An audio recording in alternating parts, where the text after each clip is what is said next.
Good evening. Beat you to it. Yeah. Tonight It's that weekly challenge. on Celebrity Who says Match first? 74. Anyway, just kidding. This is not a game show. It's not. It's not. We're playing a good game. It's a here. guessing game, though. Yes. Somebody's guessing. Hi, Bill. Hi. Instead of doing a really big review, last week I thought we had a really important conversation. Yes. We talked through. We finished chapter 14, got into chapter 15, right? Right. And what is Jesus trying to do here? He kind of, at the beginning of chapter 14, there's kind of an important happening that Jesus is kind of trying to find a reclusive spot, and he's struggling with doing that. What happened at the beginning of Matthew chapter 14? He sent his disciples out in a boat. He did do that in the end. But what happened at the beginning of chapter 14? Wait a minute.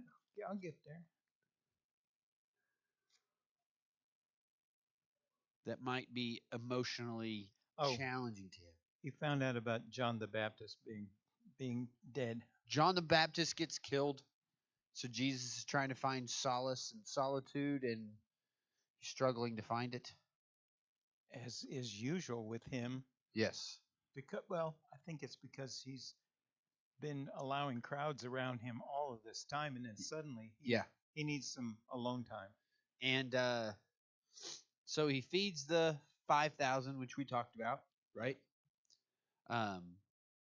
Then the walking on water, which we talked about, celebrating the right things. Right. And then they end up at Gennesaret. So did they end up moving very far at all? No. It sounds like his boys were out in the boat for 5 or 6 hours toward dawn before he catches up with them walking on the water. They didn't get anywhere. No. Just like it seemed like maybe it's riptides. They couldn't get up against the coast. Rowing. Well, they were battling a storm, and who knows where that storm was pushing them. Right. Obviously, wasn't letting them cross over to anywhere they needed to go or wanted to go. Yeah. But I think maybe they ended up where they were supposed to be anyway. Right. Yeah. Yeah, I agree. Definitely. Yeah. And then they get there, and he heals people, and some Pharisees showed up from where? Jerusalem. From Jerusalem. They had a problem. They had a bone to pick with Jesus. Yeah, well. We got a bone to pick with you. Yeah, but they were rule followers. Strictly rule followers. Yes. Follow the law. This is the law. It should be this way. It shouldn't be any other way. What was their big gripe? About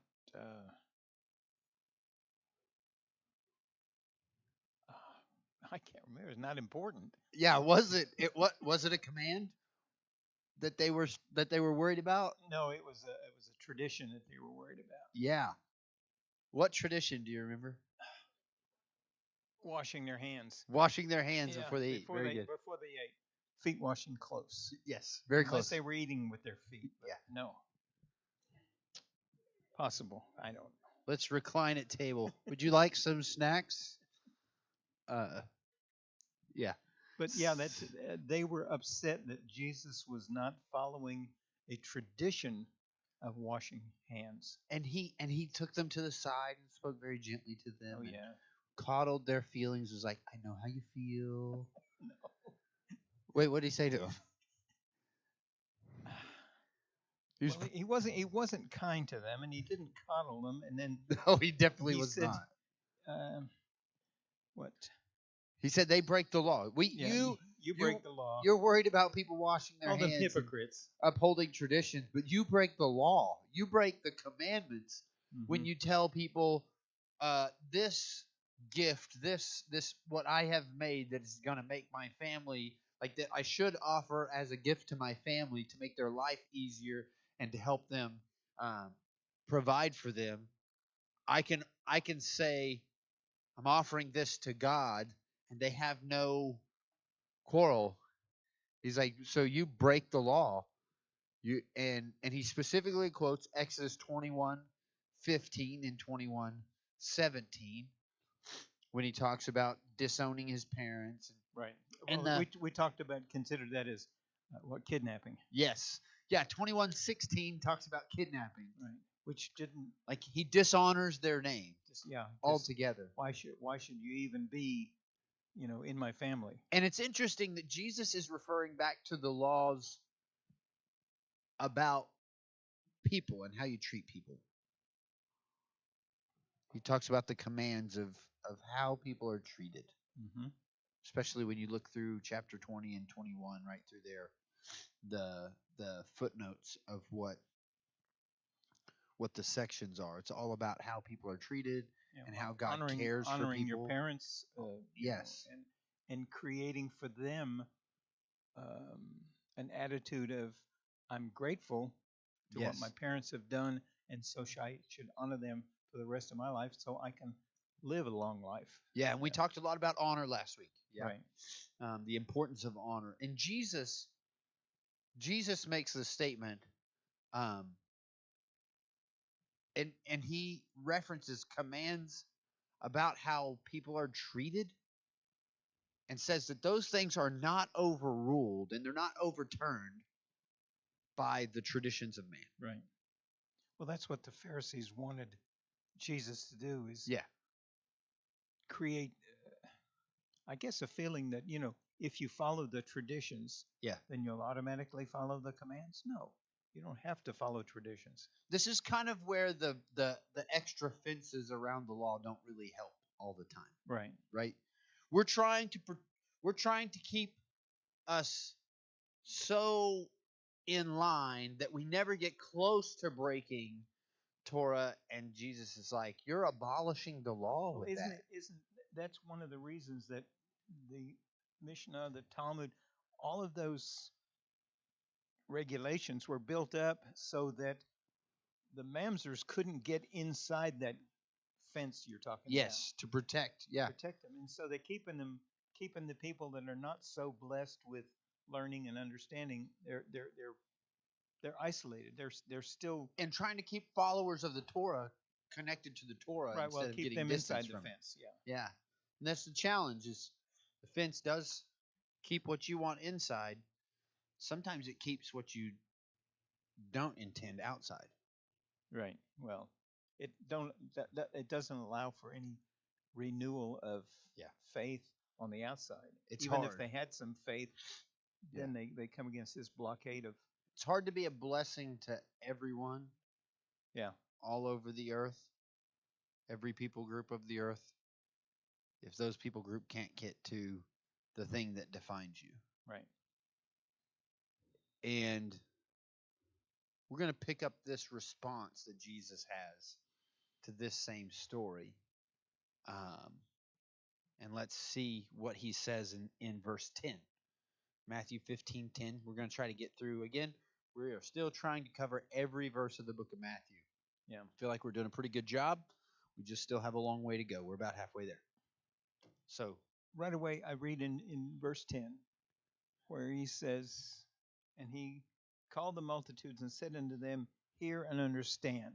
Yes. And yet he keeps telling the people, you hear, but you don't. You listen, but you don't hear, and you don't understand. And he's telling them, now he's telling them again, I need you to understand. And here, so he's already got this conflict with the Pharisees. Right. He's already condemned them, and now he's like, I'm gonna drive this home, because every moment for a rabbi is what type of a teaching moment. It's a teaching moment. Yeah, well, he takes advantage of every moment. He has to. Yes. He has to. And so he draws everybody who's around. Says, come on close. I got something to say. And as a rabbi, pretty important in their culture. Well, when a rabbi, even if you're not critical. if you're not a follower of that rabbi, if a rabbi says, hey, come here, I have something to tell you, you listen. You listen, because it's the most coveted, most important role in their culture. Right. So And Rabbi the says, most sought after too. yes, And absolutely. at this time. So draws everybody close and says, I want you to hear this and understand what I'm saying. And what does he say? It's not what goes into the mouth that defiles him, but what comes out. Yes. It's not what you hear, it's what you say. It is not what goes into the mouth that defiles a person, but what comes out of the mouth that defiles a person. Then the disciples came and said to him, do you know that the Pharisees were offended when they heard this saying? Yes. Yeah. He knew. Yeah, pretty sure. I'm aware.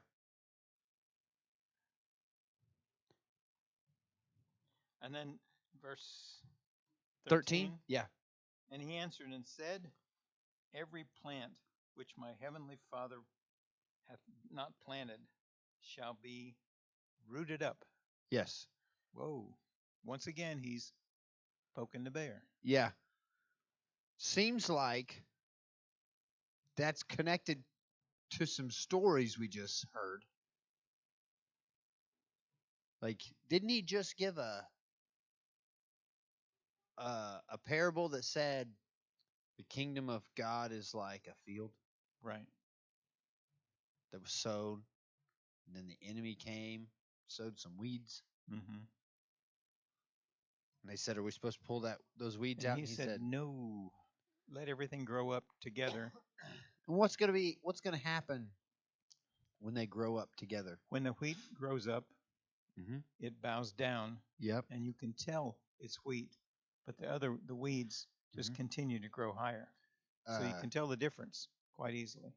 But if you don't wait until that wheat is ripened, yeah, then you can't tell the difference sometimes you might because pull up the wrong thing. you have durum.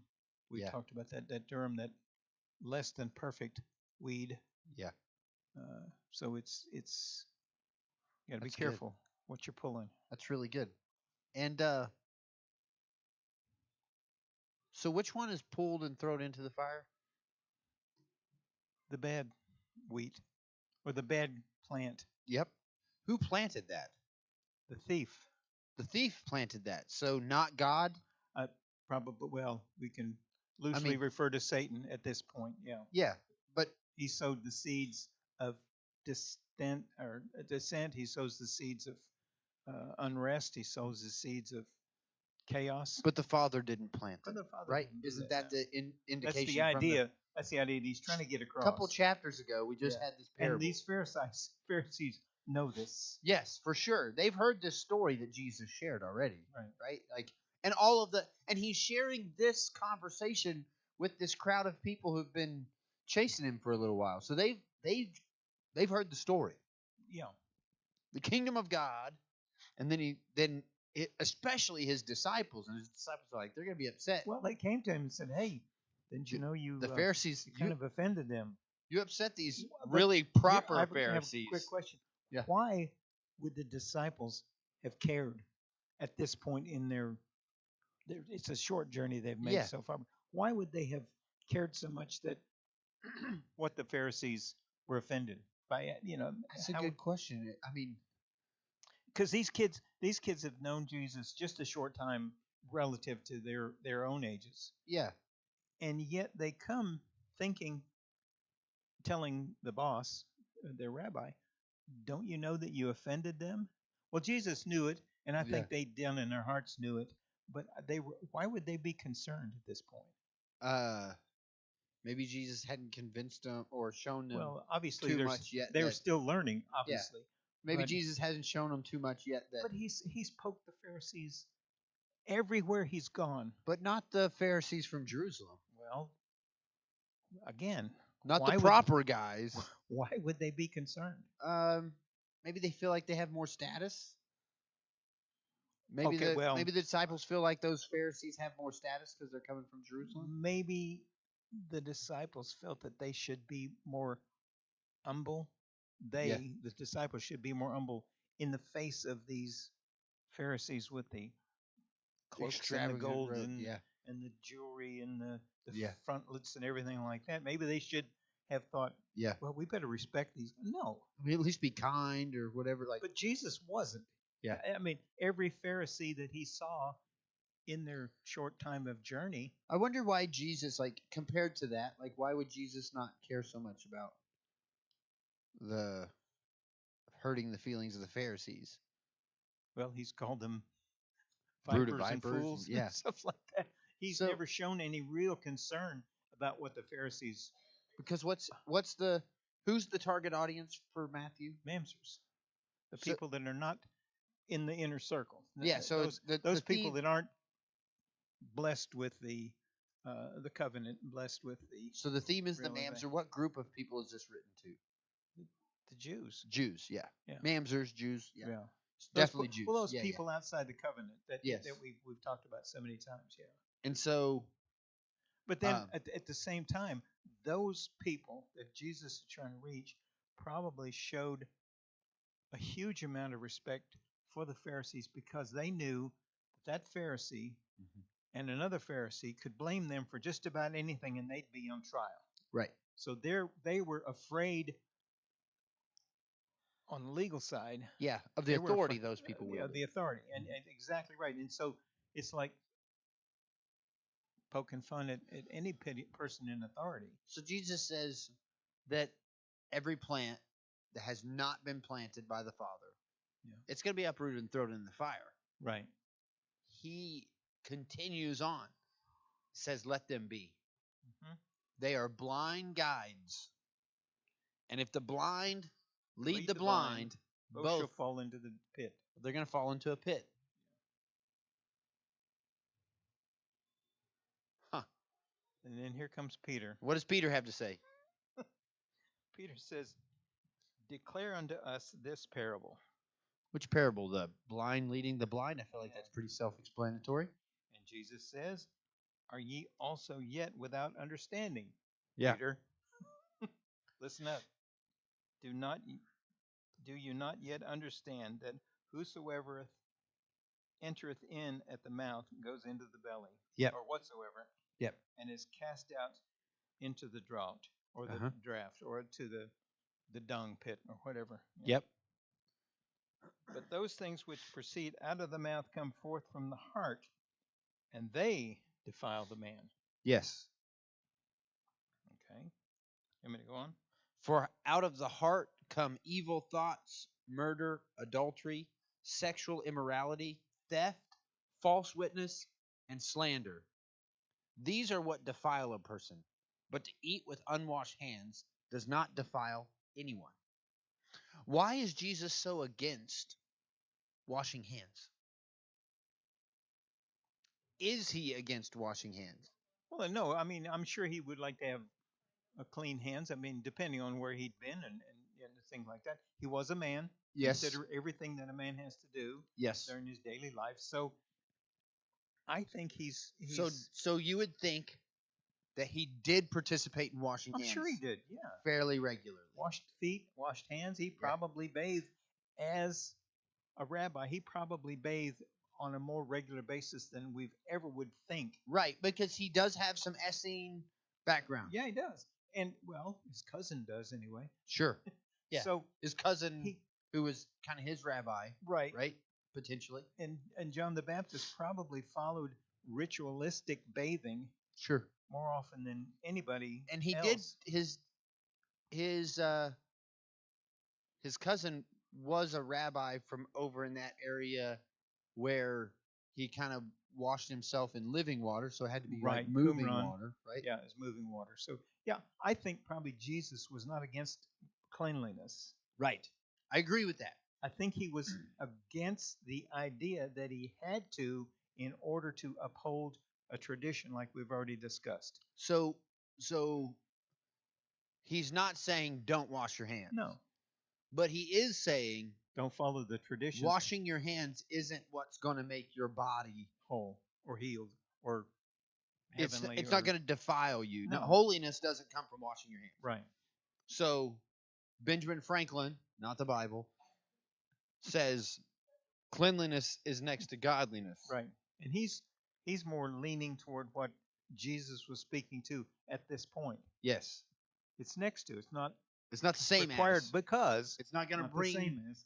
Yeah. It's not going. Just because you wash your hands doesn't make you holy. Or bring you salvation. But the declaration of your mouth, Right. that brings out what is in your heart, Right.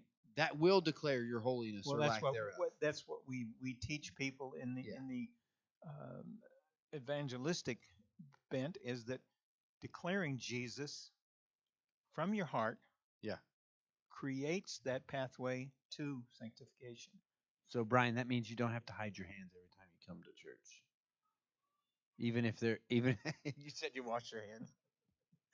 if you just came from the farm and you happen to be in church and your hands are dirty, you don't have to hide them. Not a problem. But we do have. There's a bathroom here if you want to wash your hands. Yeah. But it's not required. Not required. Won't make It's you not any a more measure of holy. holiness. Right. Won't bring you any closer to God. And that's what he's. And he's telling these people straight up. Yeah.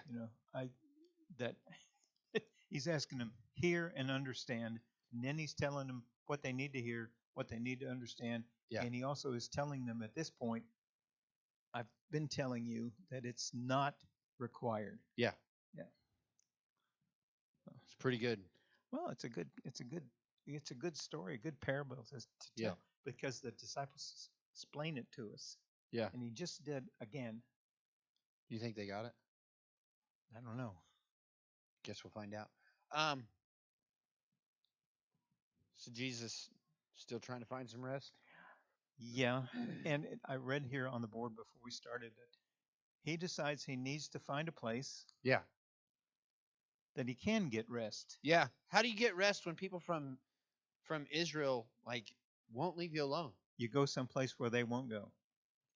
But not the Decapolis, because Oh no, he sent the disciples well, towards that'd be the other another side. boat. That'd be another boat ride. We Another don't boat need ride, probably going to get blown back across the sea. They can walk around in a couple hours. No problem. So he Where goes to else? Tyre and Sidon.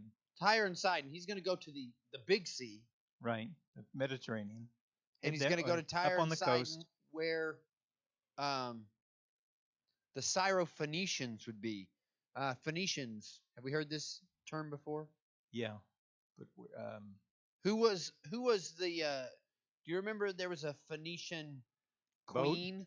oh yeah, There was a Phoenician queen.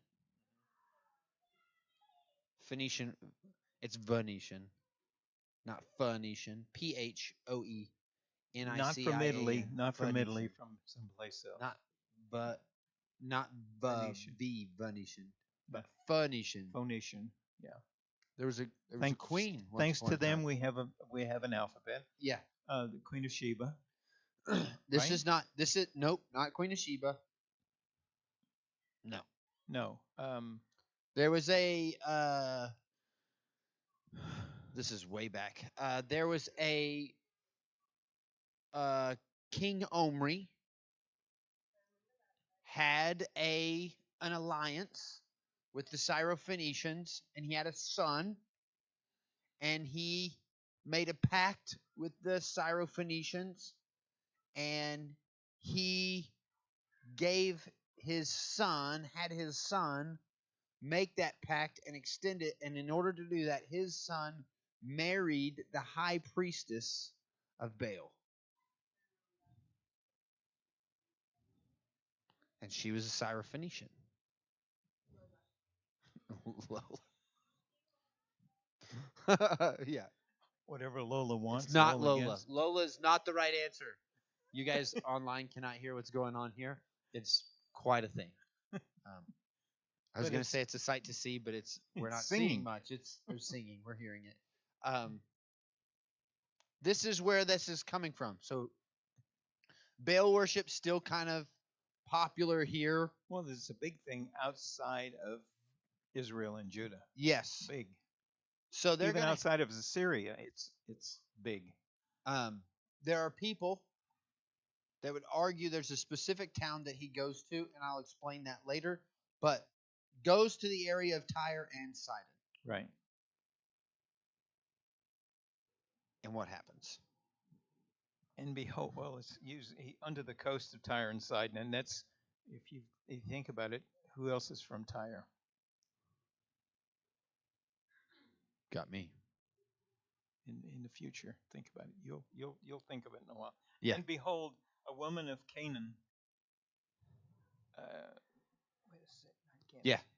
Came out of the same coasts and cried unto him, saying, Have mercy on me, O Lord, thou son of David. My daughter is grievously vexed with the devil.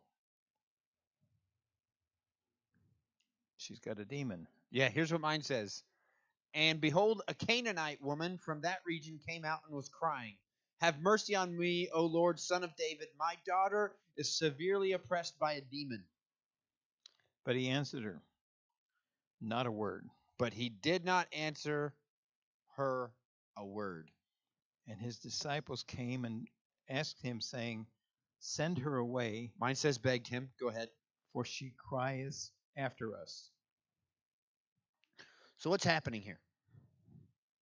Well, she's want healing. Finally got to a spot to get some rest. They're not following me here. But someone came out and Who comes out? a Canaanite woman. A what? Canaanite. How long has it been since people of Canaan lived here? I don't know. Be some time. Who would reference this woman as a Canaanite? Matthew, yeah. I don't know.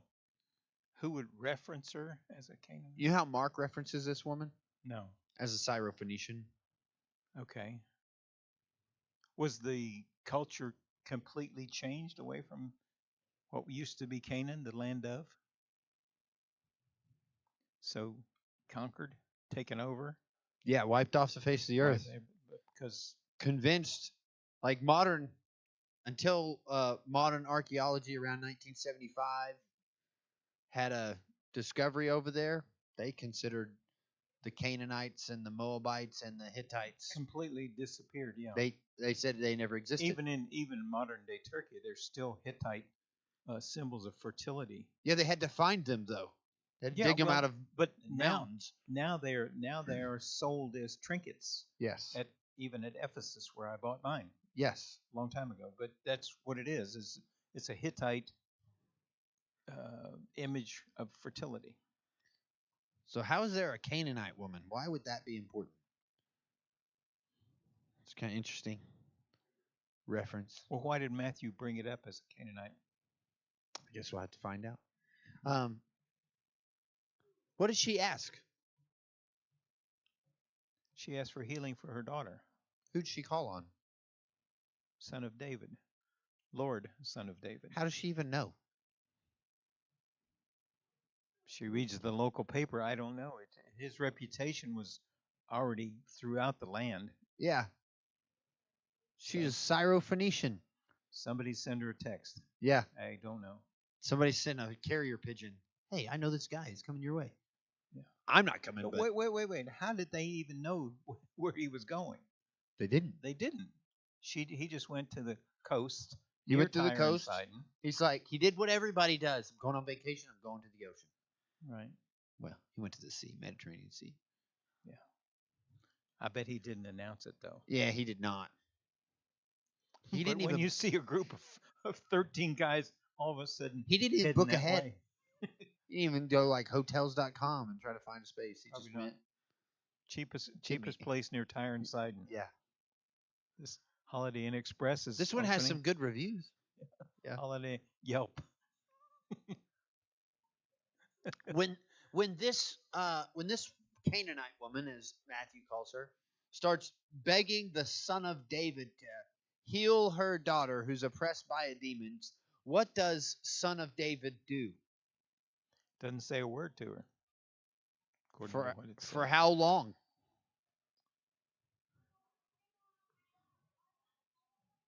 Long enough for his disciples to get annoyed. Well, How long does it take for a disciple? they asked Jesus to send her away. Yeah, hey, will you get Hey, we're on vacation, boss. Hey, We boss, don't need this. I know you're trying to get some rest But here. he answered and said, I am not sent but unto the lost sheep of the house of Israel. Yep. His words. So I'm only here to save the lost sheep of Israel. Doesn't sound like. So here's a question.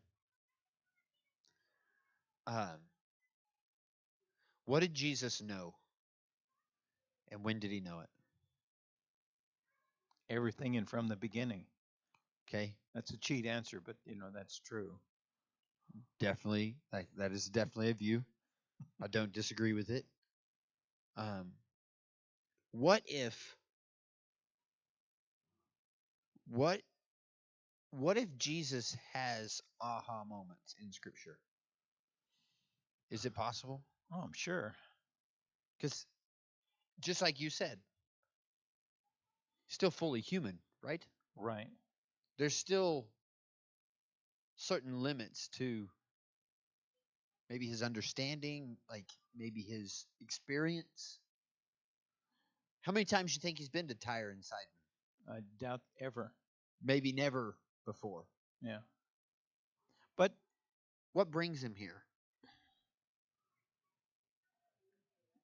He's needing rest. well, he's seeking a place where I don't know. It's confusing because if he's already known there, and She knew him. he couldn't know that he was known. Right. I mean, he wouldn't have been. It wouldn't have been broadcast. Jesus is coming to town. They wouldn't have said that. But So he says, maybe it was an unexpected yeah, encounter for him, especially for her to call him what she did. yes. Lord, Calls him Lord, Son of Son David. which is not not the usual term because even his disciples don't say that. And then he says to her, I'm sent to the lost sheep of the house of Israel. Yeah, but you're not. Is he saying you're not lost? He's saying you're not from Israel. I'm not here for you. She comes, falls down at his feet, and says, Lord, help me. And his response is, it's not right to take the children's bread and throw it to the dogs. So he's saying, right, what you just said. You're not of Israel. Yeah. I'm not going to give you the gift of the covenant because you're not of, well, basically he's calling her a dog or something that's totally foreign. Yeah. Because even the Jews called the Gentiles dogs or pigs or whatever because of something that they consider all of to their be culture lower than all themselves. of their culture in the Old Testament, all of the imagery of the Old Testament, what do all foreigners, what are they represented as? Aliens, orphans, widows. Right, but all of them, like when in the imagery, when we're fishing, what are they? What are the bad fish? They're fish, right? Yeah, they're not worthy of keeping. Yeah, we throw them back. But any of the fish, like all of those foreign nations they're all fish. Right. Yeah. Well, he described in the fishermen described them and say they would throw out all of the when the mustard fishes seed they didn't know. When the mustard seed grows into a great tree,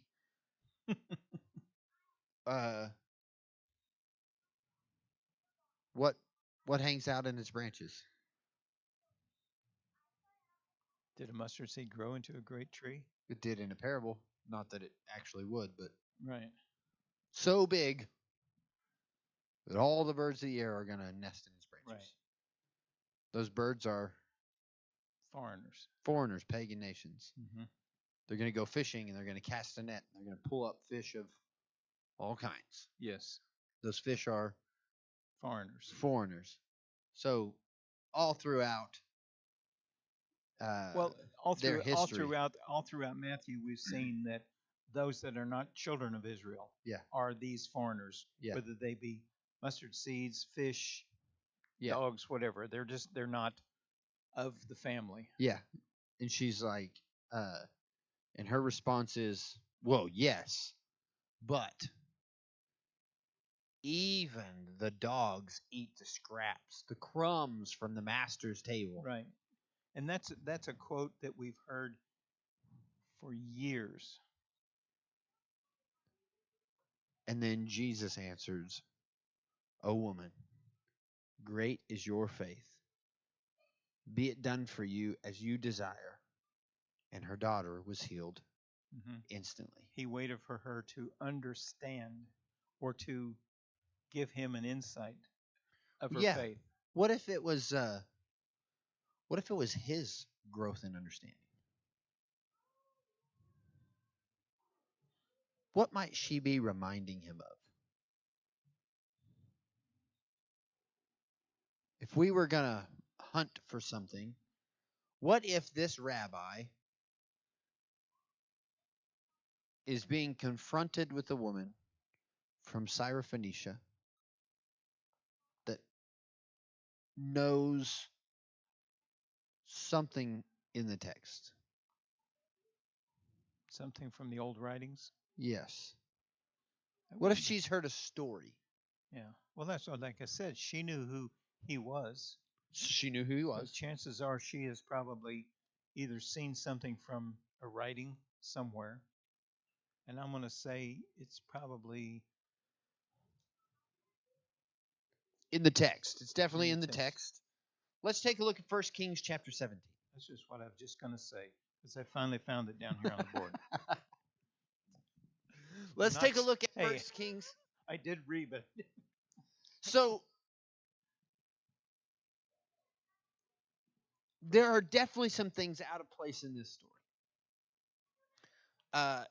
If they were in Israel, would some woman just come speaking to the rabbi, like demanding him to do something? no, they would. Well, it's like the lady that grasped to just to touch the Hem of his garment. Yeah. That was close enough for her. Her faith was already on display because she was following and humbly touched him, Yes. even though he was not supposed to know it, even though he felt it. Yes. And this Yeah. woman is like, no, you've got to come show up, because if you don't show up, this is impossible. Seems to be that she didn't just say it one time. She kept begging and kept pestering them, and Jesus chose not to respond and bothered him so much. And again, I asked the question, how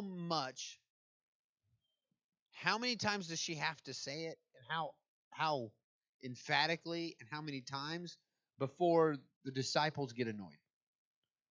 One time. Enough for the disciples Well, to she's crying out after him. That's what the disciples say to him. So Lord, how she do cries the out after us. disciples? The disciples' role in all of this is to do what Rabbi's doing, Right. to follow what Rabbi's doing. So how long does this have to go on, and Rabbi stay silent, for them to get annoyed enough to tell the rabbi, Rabbi, can you just get rid of her, please? He's like, well, Peter can't even finish quoting the stuff he's quoting. Like, we can't even think straight. well, yeah, they may have been having a discussion while Jesus is walking ahead of them or behind them. They may have been talking about some other truth that they had discovered, learned, or decided that, hey, we better talk about this. And the question is, like, does Jesus actually speak to her or to the disciples when he says, I'm not sent for this woman. I'm sent to the lost sheep of the house of Israel, not this woman. Yeah, well, he's telling them Like, is he saying it to them but loud enough so she can hear? possibly. Or does he say it to them and then they go and tell her and then she runs to him? You know what I mean? Like, hey, bouncer comes to you and says, hey, no, you can't be here. And then they like run past the bouncer. You're not on the list. Yeah, you're not But on I'm the with list. the band. And, hey, get back here. Like, is that what's happening? It could be because they come and say she cries out after us. Yeah. So she may have been following them for whoever knows how long. So saying then, at the same time, Lord, Son of David, Lord, Son of David, hey. So in the Old Testament, in 1 Kings, we have this happening. Ahab marries Jezebel, who's from Syrophoenicia, not a Canaanite. which is why you'd use that term. The only reason you'd use that term is to refer back to the Old Testament, Right. to say, hey, this has a connection to this old story. Um, so Ahab marries Jezebel, high priestess of Baal. And Elijah, this Tishbite from Tishbe, shows up one day, Yeah. says, it's not going to rain. Right. So he goes and hangs out by the water, is fed by the ravens. And sometime later, it says, after a while, the brook dried up because there was no rain in the land. Right. Well, the creek went dry. Right.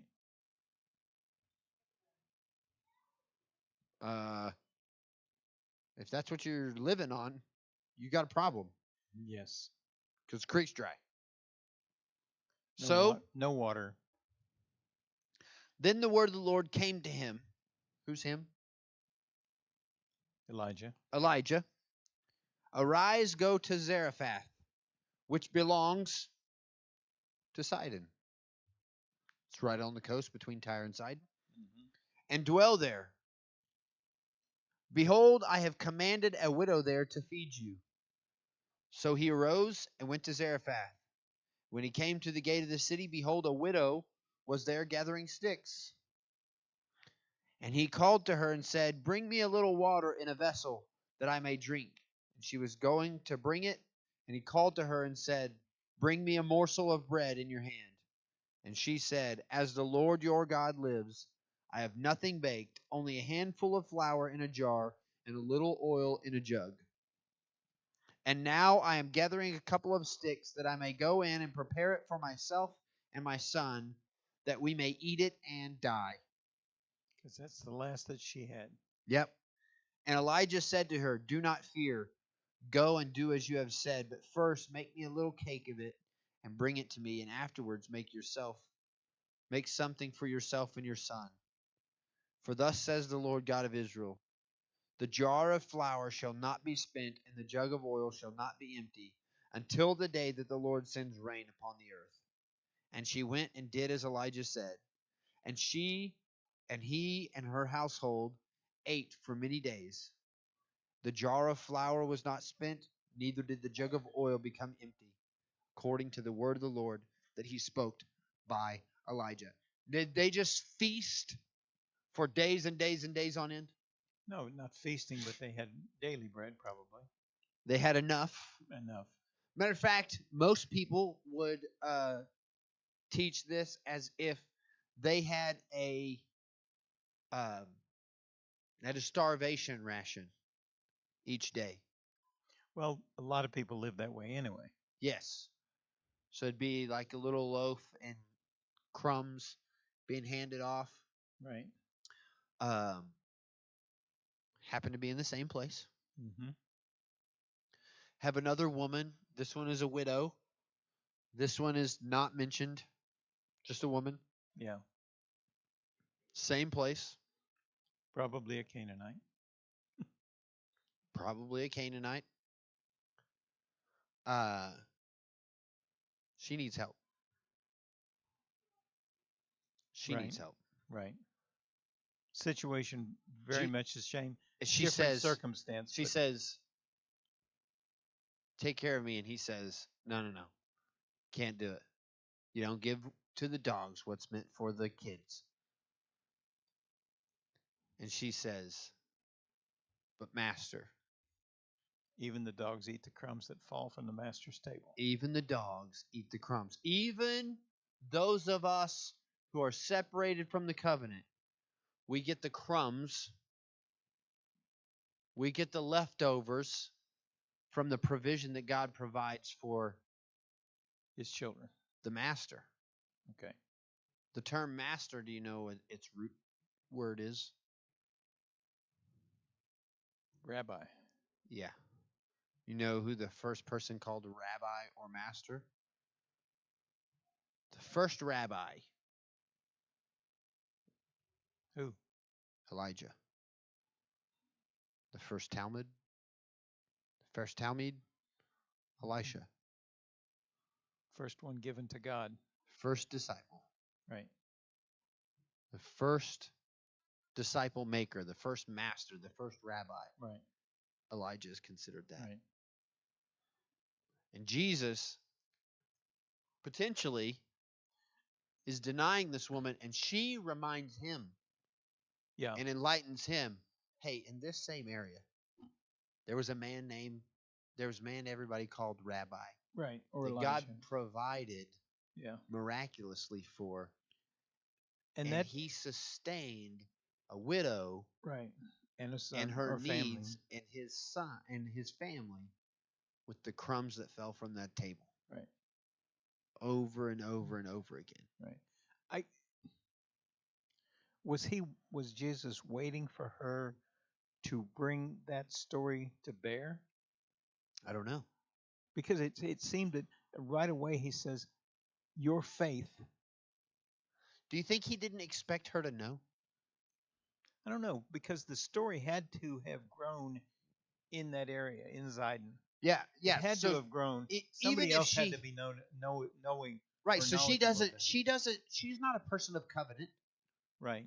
She doesn't know the scripture a lot, But okay, but she knows the story. going back to the story that has lasted for literally hundreds of Yes. years, Yes. it was very famous, and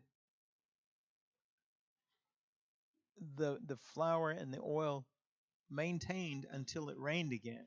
So Yes. that was not too long after Elijah was there. So Do you know the next story that happens in which? in First Kings? No, tell me. I probably do, but I don't. The son dies, Okay. and the woman blames Elijah and said, "You came here to keep me alive so that I'd lose my son. Like this, what are we doing?" And no, that was Elisha and the Shunammite woman. Elijah Did the son die? prays over him. Yeah, his son dies. He speaks life back over him and brings back to life. Then he leaves. Yeah. Then rain comes. I was going to say it had to happen before Well, the rain came back. yes. Heals the boy, leaves, confronts Ahab, battle at Mount Carmel. Right. Rain comes, hides for his life. Right. Big baby. I mean, Well, he only hid after the priests were killed. yeah. He went in hiding. What's going to happen to me now? Killed all these priests. He was afraid of. Scared of the woman. He was afraid of the woman. Yeah. Yeah. Jezebel. Yeah. Terrifying woman. Well, she was a powerful figure there. Yeah. Priestess of Baal. Even though that's another story. But even though her priests were killed. So we get a lot of this out of place. Go ahead. When she says this, Mm-hmm. he goes immediately and says to her, "O woman, great is thy faith. Yep. Be it unto you, even Just as like it." you've asked. She asked. So right away he says, "Because of your faith." So I have a suspicion that he knew that she knew that story. Oh, well, he knew this story for sure. Well, but I'm thinking that because of how she said it. Yeah. I'm sure he was aware that she probably was going to, because of her faith. He knew that because of your faith, but then he's done that to literally hundreds of other people. Because of your faith, you're healed. Yeah. All it takes is this much understanding. But how many of them did he deny? Blatantly deny. Well, no, he hadn't ever until this point. He's not Yeah. shown that he's denied anybody. He sat healed silently, and then when he finally did speak, it was, "I am not giving what is meant for the chosen few or whatever." Right. Not going to give it To to the dogs. dogs. Yeah. And she says she is not even deterred. I had a pastor that we served under once. He preached about this, and he said, Jesus says hey, we don't give what's meant for the table to the dogs. That's just not something that we're going to do. And she says, oh, but I am a dog. I'm a little lap dog. And they eat the crumbs that fall from the table, and they clean up the floor. And so just take whatever you want. Just let me have the crumbs. I mean, she is so convinced That's well. that she doesn't need a full measure. She doesn't need. Even the crumbs are faith. I just enough. need just the overflow. Yeah. Like if you'll just let me hang around, I know that whatever you do, the overflow will be enough. The little bit that is left over on the ground will be enough for everything that I need, for the healing and the cleansing and the running out of this demonic oppression of my kid. Just the splashes off of your cup, just the crumbs from your table of blessing is going to be enough to heal my daughter. That is the level of faith that this woman has. So, but she clearly, like, she clearly references this story in First Kings, and the question becomes: is this an aha moment for Jesus, or is this a moment where Jesus doesn't just realize his mission, but his heart is softened even more so to those outside the house of Israel? Like that it wouldn't be, and this is why I would like, there are some who would say that this is an aha moment for Jesus because he blatantly denies her up front, and then by the time it gets to the end, and this woman says what she says and references back to what he's already referenced and made people mad, right? Didn't he just make people mad in Nazareth about this same story? Pretty much. When he said there was a drought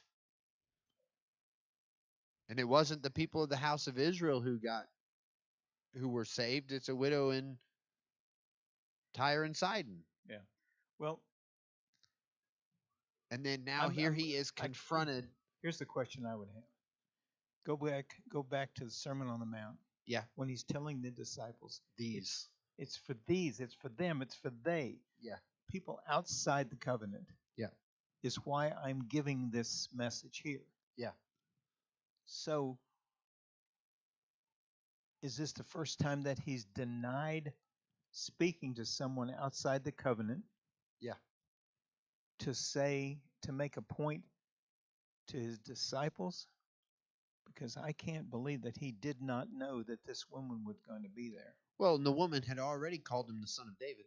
Right. Well, like she had already given indication that she knew something about the covenant. But he went to Tyre and Sidon on purpose. Yes. Not for vacation. He wanted to be alone. He knew that the people from Israel are not going to follow him. Yeah. They're not. Well, we're not going to go there. That's even worse than the Decapolis. Yeah.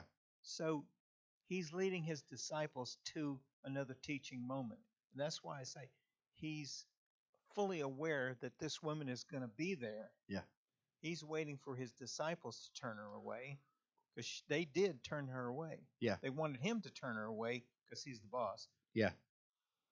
Then he turns to her and he says, why would I give you the bread that's meant for the table? He knew what she was going to answer. He foreknew that then he could use it as a teaching moment for his disciples, saying, see, I've told you before, I'm here for all of them. So here's my question. This is going to take us to our end because I don't know if this is answerable necessarily. But everything that's happened so far, everything that you just talked about. Right. I agree. Why does Peter then struggle with connecting to the Gentiles? Why later on does Peter struggle so much as the leader of this group who's sat through all of these teachings, who has been in the middle of it, was here in this story? Right. Probably the first one to Why does post an objection to the woman following him.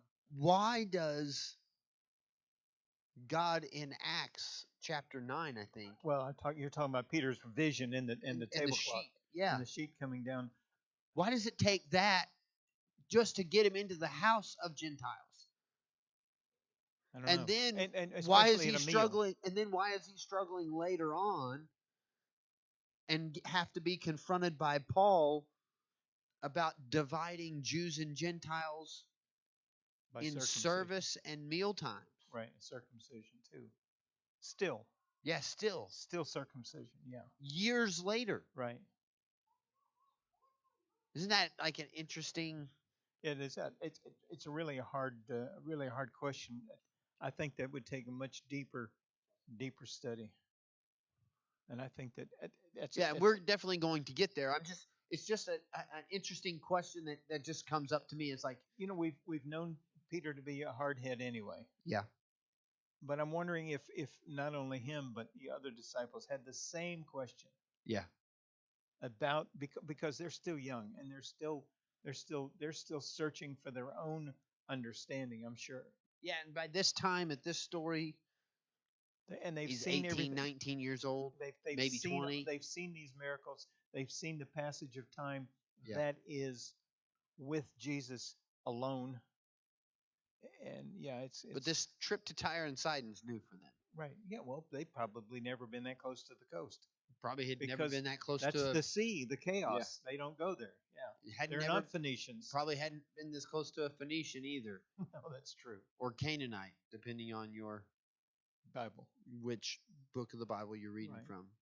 Well, And so I think there's a lot that we can take Mark, from this. Mark writes is a different person anyway, and he was there. Yes. So. Yeah. So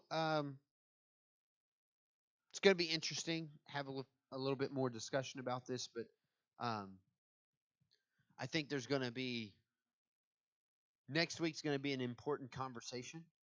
Yes. About some of these like more, I wonder, like kind of places. But it's going to be important, and I'm looking forward to that. So you should come back and join us Yes. next week.